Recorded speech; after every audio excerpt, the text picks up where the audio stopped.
नमस्कार मित्रों। लोग ध्यान के लिए बड़े उत्सुक रहते हैं, पर उन्हें ये नहीं पता ध्यान से क्या लाभ होगा। ध्यान, आपसे मैं अगर एक प्रश्न पूछूं कि हमें अपनी अच्छी बातें ज्यादा याद रहती हैं या बुरी बातें ज्यादा याद रहती हैं, तो बहुत से लोग कहेंगे बुरी बातें, बहुत से लोग अच्छी बातें। पर हमें अपने जीवन की 90% बुरी बातें ज्यादा याद रहती हैं अपेक्षाकृत अच्छी बातें।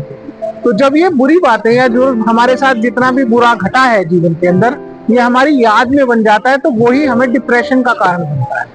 तो जब आप ध्यान करते हैं तो वो ध्यान आपके विचारों की गति को, मान लीजिए वो ध्यान, आपके विचार 100 किलोमीटर घंटे की रफ्तार से दौड़ रहे हैं फॉर एग्जाम्पल, तो वो धीरे धीरे जब आप ध्यान करने लग जाते हैं तो वो आपकी गति पहले 70 पे आएगी, 80 पे आएगी, 60 पे आएगी, 50 पे आएगी।